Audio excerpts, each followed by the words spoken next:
Halo, selamat pagi pemirsa. Bagaimana kabarnya Anda hari ini? Senang sekali rasanya bisa berjumpa lagi di program Ayo Sehat, tentunya dengan sejumlah informasi dan juga inspirasi seputar dunia kesehatan. Tidak lupa kami ingatkan kepada Anda untuk tetap patuh terhadap protokol kesehatan dan semoga pandemi COVID-19 ini bisa kita lalui bersama-sama. Pemirsa juga dapat memfollow Instagram Ayo Sehat di @ayosehat_kompas.tv dan juga di kanal YouTube Kompas TV. Mari kita mulai Ayo Sehat bersama saya Elgin Fridianto.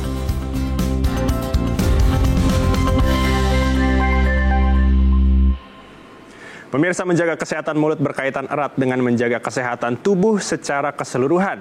Meski sudah kerap menggosok gigi dan menggunakan obat kumur, namun beberapa penyakit gangguan mulut kerap muncul, pemirsa. Salah satunya adalah stomatitis atau yang dikenal dengan sariawan. Meski terbilang umum, sariawan ternyata dapat juga mengidentifikasi adanya penyakit serius. Bagaimanakah gangguan penyakit pada mulut ini terjadi? Apa saja jenisnya dan bagaimana cara menanganinya? Sebelum membahas lebih dalam bersama dokter gigi spesialis penyakit mulut, mari kita simak informasinya berikut ini. Gigi dan mulut merupakan sarana penting bagi tubuh karena menjadi titik awal dari pencernaan. Apabila kesehatan gigi dan mulut terganggu, maka akan menurunkan fungsi pencernaan sebagai tahap selanjutnya. Seperti area lainnya pada tubuh manusia, mulut pun mengandung bakteri yang umumnya tidak berbahaya. Namun, jika kesehatan mulut tidak terjaga, bakteri-bakteri tersebut bisa berkembang tidak terkendali. Beberapa penyakit gangguan mulut yang kerap terjadi, diantaranya bau mulut, atau dalam istilah medis disebut halitosis, yang biasanya disebabkan oleh makanan berbau menyengat seperti durian, jengkol, dan petai. Namun, tak hanya makanan, bau mulut juga bisa disebabkan oleh gigi berlubang, mulut kering, dan bakteri di lidah. Sariawan atau stomatitis. Gangguan mulut ini bisa terjadi pada siapapun dari segala jenis usia. Jenis sariawan pun dibagi atas dua jenis. Stomatitis herpes yang muncul berkelompok akibat virus herpes, dan stomatitis aftosa yang menyebabkan penderitanya kesulitan makan, minum, ataupun menelan. Gangguan mulut lainnya yang sering terjadi adalah kandiasis mulut. Penyakit ini disebabkan oleh jamur Candida. Umumnya, pada penderita kandiasis akan muncul bercak putih pada bagian mulut, seperti lidah bagian atas, pipi bagian dalam, gusi, bibir, dan tenggorokan. Gejala lainnya adalah rasa nyeri saat mengunyah dan menelan, hingga sulit berbicara dan timbul luka pada sudut bibir. Selain itu, gangguan penyakit pada mulut juga kerap menandakan adanya penyakit yang lebih serius. Salah satunya adalah sindrom Sjogren dan kanker mulut.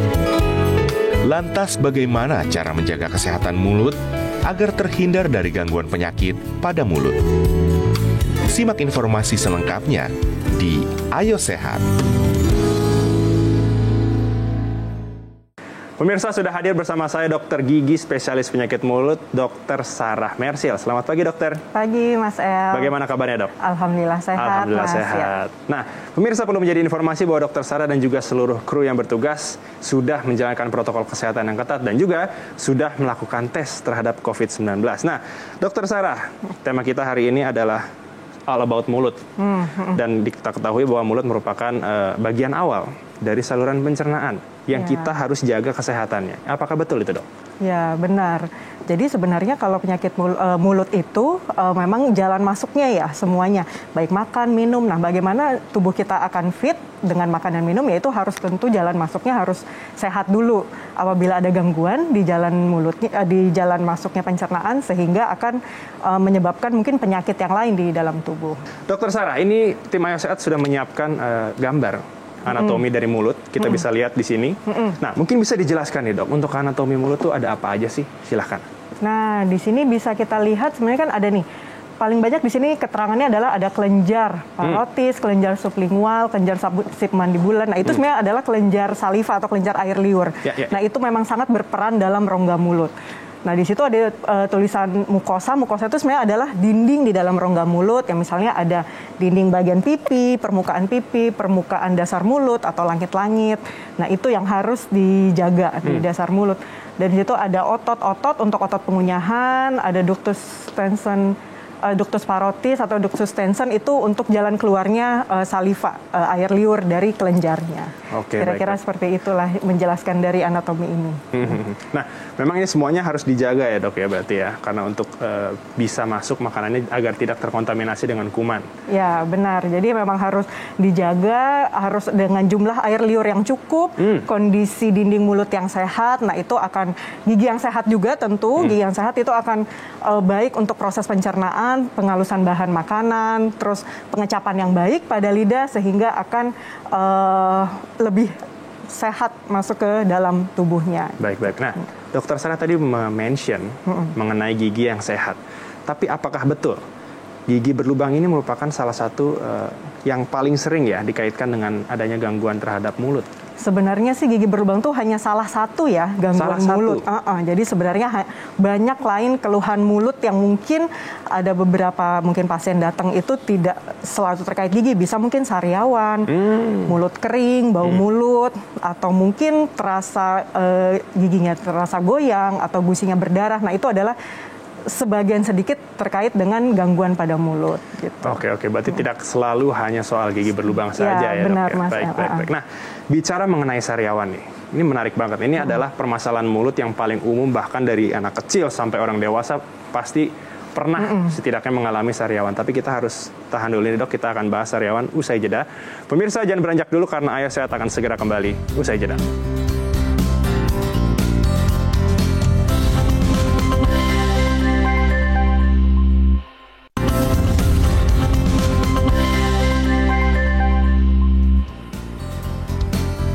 Terima kasih Anda masih menyaksikan program Ayo Sehat, pemirsa. Masih bersama dengan Dokter Sarah. Nah, Dokter Sarah menyambung pertanyaan saya sebelum jeda. Bukan pertanyaan, menyambung topik sebelum jeda.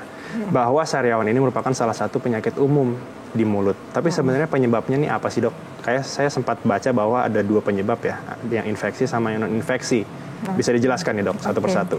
Jadi mungkin harus perlu diketahui kali ya bahwa memang ada gangguan dalam mulut yang istilah umumnya sariawan. Biasanya itu dia berupa luka ya. Misalnya yang kayak orang awam mengatakan ada luka di sudut mulutnya atau di lidahnya. Nah itu terkadang suka tanya ini karena apa ya? Nah sebenarnya harus diidentifikasi dulu. Apakah itu suatu penyakit yang infeksi atau yang bukan infeksi. Sebenarnya yang paling sering di masyarakat ada tuh namanya diagnosisnya stomatis aftosa rekuren. Itu biasanya kambuhan, penyebabnya memang tidak diketahui tapi kadang dipicu oleh stres, kelelahan, gangguan nutrisi, misalnya defisiensi nutrisi, kurang nutrisi. Atau misal ada juga yang terkait dengan alergi. Nah itu kan bukan infeksi tuh, makan sesuatu atau minum sesuatu kok jadi ada timbul sariawan dalam mulutnya. Atau habis minum obat tertentu timbul sariawan juga dalam mulutnya. Nah, kalau misalnya terkait dengan infeksi, bisa ada, sekarang ini ada infeksi virus, infeksi jamur, bakteri. Tapi memang yang paling umum di dalam mulut itu terkait dengan istilahnya sariawan ya, itu banyaknya infeksinya virus atau jamur. Jadi akan berbeda, mungkin pasien akan ngomongnya, ya dok saya sariawan. Nah, tapi kita harus tahu sariawannya apa ya, gimana ya riwayatnya. Nah, itu yang harus diidentifikasi terlebih dahulu. Jadi bisa virus, jamur, bakteri juga bisa. Berarti untuk masalah membedakan ya istilahnya antara yang infeksi dan non-infeksi ini berarti dokter yang bisa menentukan. Ya sebenarnya untuk lebih dikatakan diagnosis pastinya ya mungkin pasien akan ada berusaha untuk pengobatannya sebelum berkunjung ke dokter. Tapi akan lebih baik mungkin tidak jauh dari awalnya muncul itu segera untuk hubungi dokter. Jadi agar tidak mengalami perubahan tuh sariawan dalam mulut sehingga kok jadi berubah gitu riwayatnya. Oke, baik. Nah dokter kan sejauh ini mungkin saya juga dan pemirsa saya juga kalau kegigit misalnya bagian dinding udah pasti sariawan. Tapi tadi saya baru dengar kalau misalnya stres itu sariawan muncul dok. Itu berarti psikisnya gimana dok? Ya itu bisa jadi memang ada pengaruh stres, ada perubahan hormonal. Nah itu yang mempengaruhi sehingga dinding mulutnya itu terkadang lebih rentan. Tapi itu tidak semua orang stres. Tidak semua orang? Tidak semua orang. Jadi istilahnya ada bakat. Ada bakat yang memang, jadi istilah kalau dikatakan tuh faktor genetik lah. Jadi biasanya akan dokter menanyakan di keluarga ada yang seperti ini nggak, ayah, ibu, turunan, atau turunan atau genetik makanya istilahnya. tidak semua orang yang stres akan muncul sariawan, tidak. Tetapi ya dia punya bakat tertentu, punya bakat yang memang seperti itu dari riwayat biasanya kita tahu. Memang ada pemeriksaan lain yang bisa dilakukan, tapi sebenarnya tidak terlalu penting. Yang penting kita tahu apakah di keluarga ada dan kekambuhannya itu seperti apa, sehingga mungkin ini adalah stres saat ini dikaitkan dengan sariawan saat ini dikaitkan dengan stresnya. Oke, baik. Nah, dokter, ini kan banyak banget ya penyebab dari si sariawan ini. Bagaimana sih cara kita untuk mengobatinya dan sampai kapan kita bisa tahu bahwa sariawan ini belum berbahaya untuk mulut kita? Oke, jadi sebenarnya apabila sariawan muncul, terkadang kan misalnya ada muncul itu udah mungkin harus notice dulu atau ngeh dulu itu biasanya dalam kondisi apa ya, kalau dia berupa kambuhan. Betul. Atau dia baru pertama kali, akan berbeda lagi ceritanya. Misalnya sebelumnya belum pernah, terus kemarin tergigit. Nah, akan itu karena tergigit mungkin cara makannya atau posisi giginya yang membuat dia menjadi tergigit dan timbul sariawan.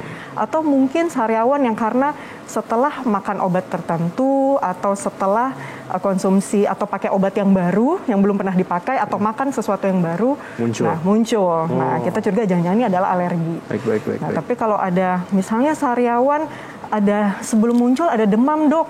Terus muncul sariawannya banyak. Nah, kita curiga jangan-jangan ini adalah suatu infeksi virus biasanya sih. Virusnya paling umum ya, kalau dalam rongga mulut itu ada virusnya herpes. Meskipun banyak jenisnya herpes, tapi umumnya ya infeksi virus herpes seperti itu. Nah, tapi kalau yang sering timbul, Dok, udah dari teenager, udah dari remaja, mau menjelang menstruasi atau lagi kecapean, kurang minum, terus ya nggak jelas, biasanya penyebabnya nggak tahu. Nah, itu ada juga sariawan yang memang itu yang bakat, yang kambuhan. Nah, itu bagaimana cara ngobatinya? Ya itu memang terkadang pasien ada berusaha untuk melakukan perawatan. Tetapi kalau tidak sembuh juga, ya memang akan sebaiknya ke dokter gigi. Jadi jangan-jangan memang bisa dibilang obatnya udah nggak oke lagi, atau mungkin itu bukan sariawan yang biasanya dia alami gitu. Mungkin ada sesuatu yang baru di situ yang pasien tidak tahu. Nah, makanya tugas kita lah sebagai dokter gigi untuk identifikasinya. Oke, baik. Nah, dokter, kita berikutnya ke permasalahan mulut berikutnya nih, namanya bau mulut. Ini kan tentu mengganggu ya, meskipun sekarang tidak mengganggu karena kita menikmati bau mulut kita sendiri. Udah pakai masker soalnya. Benar. Nah, ini biasanya penyebabnya apa nih, Dok? Nah, kalau bau mulut itu harus diingat, sebenarnya ada dua secara garis besar ya. Lokal itu istilahnya hanya di dalam mulut aja sumber penyebabnya. Dalam secara lokal atau sistemik itu terkait dengan penyakit yang mungkin diderita atau penyakit yang belum tahu dan akhirnya memang baru ketahuan dari bau mulutnya tuh. Misalnya kayak kalau GERD ya? Kayak GERD misalnya. Kalau untuk yang lokal aja, jadi biasanya kalau ada keluhan, Dok, saya ada bau mulut, tentu kita lihat dulu dong dalam rongga mulutnya ada karang gigi kah, gigi berlubang, sisa akar, sisa gigi, gusi radang, gusi berdarah. Nah, sama lidah yang kotor. Nah, itu bisa menyebabkan bau mulut. Nah, kalau misalnya pasiennya rasanya udah, Dok, udah saya bersihkan, udah ditambal, udah itu, barulah kita akan mengidentifikasi jangan-jangan ada penyakit pencernaan. Paling umum sih penyakit pencernaan yang bisa menyebabkan bau mulut. Tapi kayak ada penyakit diabetes, penyakit ginjal, nah itu juga ada menyebabkan bau mulut. Jadi khas biasanya bau mulutnya. Oke. Berarti memang harus dilakukan pengecekan ke dokter ya, pemirsa ya. Baik, berikutnya, Dok. Ini tim Ayo Sehat sudah mengumpulkan pertanyaan-pertanyaan dari netizen nih. Semua udah pada mau konsul kayaknya nih. Yang pertama, bisa dilihat, Dok, @it.hf. Benarkah kalau suka makan atau minum yang panas bisa bikin bau mulut? Tidak sih, tidak benar. Makan minum yang panas bisa bikin bau mulut? Enggak, mungkin malah lebih iritasi mulutnya. Lidahnya mungkin ya? Jadi istilahnya ada chemical, ada burn. Thermal burn. Jadi karena panas, kebakar karena panas. Nah itu, tapi kalau bikin bau sebenarnya enggak. Lebih mungkin cenderung jadinya sariawan nanti jadinya. Jadi awalnya merah, terus jadinya melepuh dan luka dalam mulutnya jadi sariawan. Berikutnya, ini dari @jenkroro. Gusi berdarah setiap hari itu karena apa ya? Jadi nggak nyaman. Wah. Iya, kalau gusi berdarah itu pasti karena ada radang gusi ya sebenarnya ya. Jadi kalau ada radang gusi, ya pasti di situ ada penumpukan karang gigi. Iya. Nah, itu yang merusak ikatan antara gusi dengan giginya. Nah, itu biasa kadang kalau namanya meradang pasti ada berdarah. Iya. Nah, kalau sudah sampai ceritanya setiap hari, sebenarnya itu sangat tidak sehat ya. Nah, bagaimana si orang tersebut menjaga kebersihan mulutnya gitu. Harusnya memang segera dibersihkan mulutnya, diperiksa dalam mulutnya. Jadi memang amat sangat tidak nyaman. Bau mulut itu benar-benar membuat bau mulut. Oke. Dan kita biasanya akan merasakan mulutnya itu rasa kayak metallic taste, jadi kayak rasa besi. Oh, rasa besi. Karena dari darah itu ada kandungan zat besinya, ada besinya memang. Jadi yang dirasa di lidah itu akan terasa kayak besi gitu, rasa besi. Baik. Kita masih seru banget nih pembicaraan mengenai penyakit mulut. Tapi kita harus jeda sejenak, dokter. Pemirsa, jangan beranjak dulu karena Ayo Sehat akan segera kembali. Usai jeda.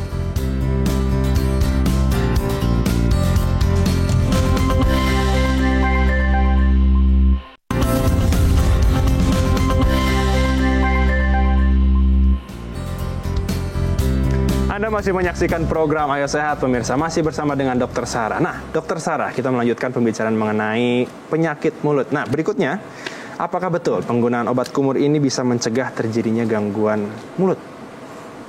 Benar, sebenarnya bisa. Memang kalau obat kumur itu adalah dia bersifat membantu ya, membantu untuk mungkin ada keluhan dalam mulut, entah itu sariawan atau bau mulut gitu. Tapi memang bisa digunakan, tapi tidak selalu dengan ada masalah bau mulut pakai obat, misalnya pakai bau mulut atau sariawan dengan obat kumur langsung sembuh, selesai masalah, sebenarnya tidak. Tapi bisa cukup membantu.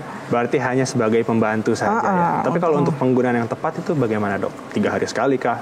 Atau gimana? Oke, biasanya sih kalau obat kumur itu dipakai tuh sehari itu 2 kali. Biasanya pagi setelah sikat gigi dan malam sebelum tidur. Biasanya penggunaannya itu sebanyak sekitar 10 mili. Macam-macam sih, ada beberapa produk yang ada yang 10 sampai 20 mili, tapi rata-rata 10 mili ya, 10 sampai 15 mili.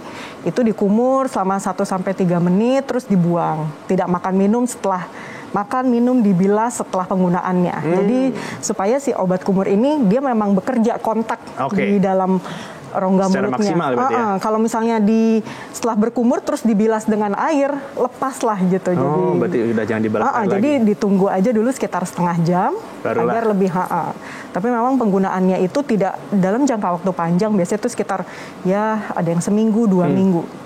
Sebenarnya tergantung dari indikasi. Baik. Tidak selalu untuk pemakaian hari-harian. Baik, berarti memang untuk tidak sebagai lifestyle istilahnya. Ya, mungkin bisa dikatakan baik. gitu. Nah, dokter, kita ingin tahu sebenarnya apakah betul munculnya penyakit pada mulut itu mengindikasikan bahwa seseorang ini akan mengenai kanker, HIV mungkin, bagaimana, Dok?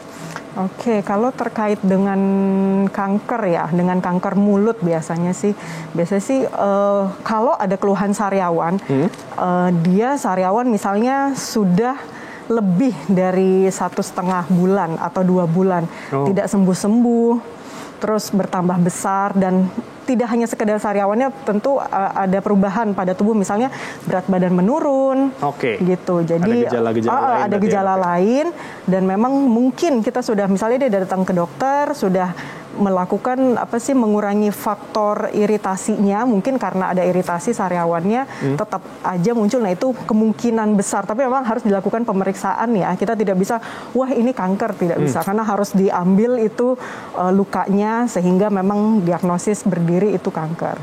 Nah, tapi kalau terkait sama HIV, nah itu beberapa kadang memang pasien HIV gejala rongga mulut itu biasanya mungkin salah satunya ya, tidak selalu rongga mulut menjadi ini, tapi rongga mulut bisa salah satu tanda. Biasanya sih tanda wah sepertinya, tampaknya itu mungkin terkadang pasien tidak open ke dokternya, atau mungkin tidak tahu ada gejala lain yang dirasa, tapi dalam mulutnya kadang itu muncul seperti ada selaput warna putih yang banyak dalam mulut. Nah, itu seperti infeksi jamur, sebenarnya istilahnya kandidiasis.